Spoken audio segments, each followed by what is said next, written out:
Radio Jones, it is indeed on iTalkFM, and we're going now to my first guest, who is personal trainer, waiting in the wings in the United Kingdom to speak to us here on Radio Jones today, and to tell us exactly why it is that he is trying to gain weight. Good afternoon, Sam.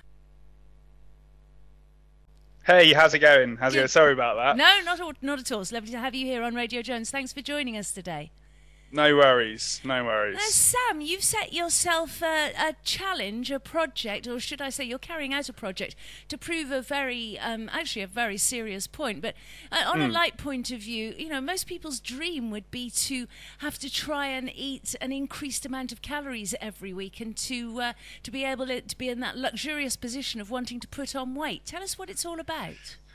So, basically, I'm a health activist, and it's sort of my major definite purpose to help as many people as possible obtain and maintain a healthy lifestyle. And a lot of people seem to think that the best way to lead a healthy lifestyle is to eat less and exercise more. However, we've been trying to do this for the past 40 years. And obesity, diabetes, chronic heart disease has never been worse. So the question is, why is eating less and exercising more not working? And the answer is because it doesn't work. So the way that we've got to look at it now is actually, what do the calories that you eat actually make up? Now, yes, absolutely. No, I mean, it's essentially what you've said there: exercise more and eat less. If we were living in a society whereby good, healthy eating was promoted anyway, then actually that would make sense. But I think part of the problem, correct me if I'm wrong, Sam, is that we live in an environment, a culture whereby we're bombarded with processed foods and are taking in far too many foods which aren't normally and naturally processed by the body. That's correct. And what's happening to people, and the reason that obesity and diabetes is going through the roof, is because we are over-consuming processed foods, which the body is not used to processing, and becoming what's called biochemically unbalanced. Now, what I'm doing with my experiment, I'm doing a 21-day, 5,000 calorie challenge. So I eat 5,000 calories every single day for 21 days to see what happens. Now, the twist here is that I'm doing a low carbohydrate and high fat diet of purely natural foods. And so far, I'm on day 4, and I haven't put on any weight. In fact, I've actually lost half a kilo, and my waist measurement has stayed exactly the same. Now, you're a personal trainer by profession, so assumedly you're exercising, but you would normally be exercising anyway, so we don't need to add that into the equation here. What we're looking at here is an increase of around 2,000 calories per day in your diet, as you would normally take in 3,000, you're now taking in 5,000. So you're essentially eating twice as much as usual, is that correct, Sam? Yeah, that's absolutely correct. And the question is, why am I not putting on weight so far? And the reason is because, firstly, I'm biochemically balanced, and the foods that I'm eating are allowing me to stay biochemically balanced. What does that mean? The calories flow Put that away. into lay terms for us. Biochemically balanced. What does that mean? So, what I mean by biochemically balanced is that my hormones are functioning correctly and that my fat cells are functioning correctly as well. And this is the major problem that we've got in today's society, is that people's fat cells are not functioning correctly. And it doesn't matter whether you're in a calorie deficit, you're not going to lose weight, because the stored form of fat that's in your fat cells, called a triglyceride, is not going to be able to escape your fat cell because of all of the high sugar and processed foods. Now, hormones are essential, are they not, in metabolizing fat? Yes. In other words, turning fat they into useful energy rather than just leaving it to store in our tissues. Yes, and this is where it can get slightly complicated. And the reason that people's fat cells start to not function correctly is because of a hormone called insulin. Now, we secrete insulin when we eat carbohydrate-rich foods. It also happens when we eat protein-rich foods too, but it's mostly when we're eating carbohydrate-rich foods.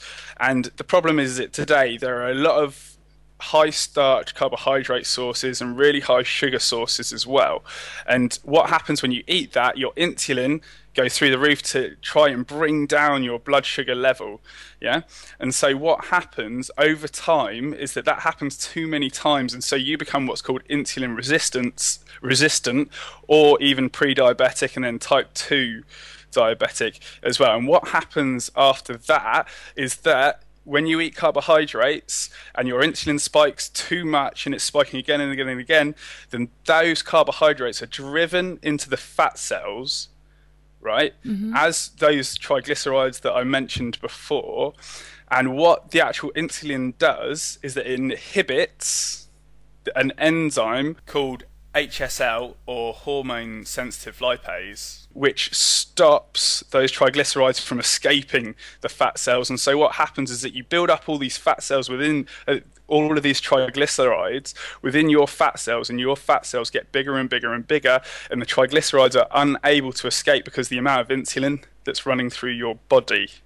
Now, does that make sense? Well, do you know what? I'm sitting here listening to you, and it really does, and I hope it does to everybody listening as well, because what you've managed to achieve there, Sam, is to actually explain the science of it, if you like, but actually you've made it very graphically comprehensible to somebody who's not educated in the laws of nutrition, shall we say. So certainly that does make sense, and it allows us to visualize what we're doing here, what we're talking about.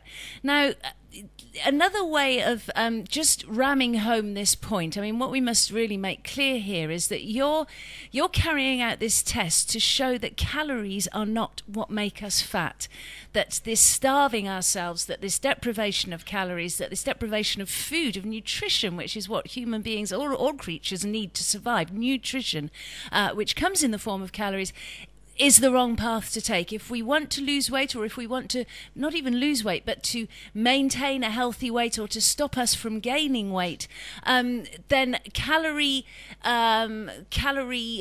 deficiency is not the way forward. What we have to look at is carbohydrates, and that obviously is as you've just described to us. Now, carbohydrates, people will immediately think are very, very simply bread, pasta. That's what people seem to assume nowadays, that it's bread, pasta, rice, potatoes. Tell us what carbohydrates are, Sam, and just what kind of foods they're in. So, carbohydrates, now I don't want to demonize carbohydrates at all, because, you know, broccoli is 100% carbohydrate. But if you ate, you know, unlimited amounts of broccoli, you're not going to get fat on broccoli. Why? Okay? Why? Because you're unable to consume that amount of broccoli, because it comes with a lot of fibre. So this is the thing. So all of the vegetables that are there, they are very low in carbohydrate. To eat the amount of volume of carbohydrates to actually put on weight from broccoli is insurmountable, basically. Right. So if you look at a cow, for instance, they're grazing on grass all day, you know, and they're constantly feeding. So you have to eat that amount, you know, about a ton a day to put on any weight. That's how a cow puts on weight, because it eats the carbohydrates, which is the grass. But constantly, it never stops. Yeah, that's right. So yeah, if you want to quit your day job and try and eat broccoli all day I wouldn't mind that as a job. I volunteer for that particular experiment, yes. Yeah, I'd like to see that happen. But anyway, so that's vegetables. But then you've got starchy and sugary carbohydrates, which is your bread, your pasta, your rice, and refined sugar as well. So what happens with those is that, as I said before, it spikes your insulin as soon as you eat it. And if that happens too many times, you become a fat storing machine instead of a fat burning machine, which is what we want people to be. And the way to do that is to, for most people who might be biochemically unbalanced, if you feel like you've got about 10 pounds to lose or something like that, then there's probably some sort of insulin problem there, and the best way to do that is with a low carb, high fat diet. Now, to put it into terms of rather what we can't eat, what we can eat, let's make it very, very simple. And, yes. Absolutely, Sam, pull no punches with what we shouldn't be touching here. So, first and foremost, processed food. So, I don't particularly like bread and pasta because those are still very highly processed. And bread in particular has become more and more processed over the past decades and is full of sugar. So that it really isn't doing you any favours. So really, really reducing the amount of starch. And if you are going to be eating starch, just eat rice and sweet potato as well. And only have a fist-sized amount per meal. Yeah, a fifth of a regular portion. Yeah, just for a regular portion, a fist-sized. A fist-sized. Okay, yeah, a fist. Yeah. So you get your fist, and then is the potato the size of your fist? Then that's fine. And then the same with the rice as well. No more. And it also depends on where you're coming from. I always recommend people to go starch-free for 21 days just to get the fat metabolism really pumping. But moving on to sort of all the other foods, it's eggs, it's bacon, making sure that it's sugar-free. I had 4 mackerel fillets for lunch today. That's around about 1,000 calories, right? And then this evening, I'm going to have a fatty steak along with just some broccoli, poured with some coconut oil on top as well. So the basis is it's natural food that we've been eating for hundreds of thousands of years, and it's only over the past 40 years that we've started to say no, we shouldn't be eating fat, which seems really, really strange. It comes down to exactly what Zoe always tells us, Zoe Harcombe, who is a regular on Radio Jones, and she constantly says it's just food as food was given to us in nature. Eggs, fish, meat, nuts, green vegetables. Of course, spot on. Some fruit as well, but fruit in itself, it has a controversial amount of sugar involved in it, doesn't it? Yeah, it does. So fruit can still be a problem, especially if you've got somebody that is biochemically unbalanced. So what I always recommend people to do as well is just to take out fruit for 21 days, just to, again, improve, just really get your fat metabolism properly firing, and then you can bring back some fruit, and ideally low GI fruit that doesn't secrete too much insulin and is full of fiber as well. And that's another thing. People really have to be careful of the amount of fruit juice that they take on board, because fruit juice is not the whole fruit. Fruit is as it is because it's full of fiber along with the sugar, so that you can metabolize it properly. So I really recommend people stop drinking fruit juice, to be honest. And especially when it comes to children as well, a parent may believe that they're doing the right thing in allowing their children to have unlimited amounts of fruit juice, but that's just as negative for a child perhaps as drinking a fizzy drink because of the amount of sugar involved in it. Sam, Smash the Fat, your website, your baby, if you like, your project, as a much more than the project that the task that you've set yourself now. Smash the Fat is about allowing people to understand how to get to that comfortable weight and to assimilate exercise into a lifestyle whereby you're eating healthily, you're exercising healthily, and of course from then on everything else falls into place.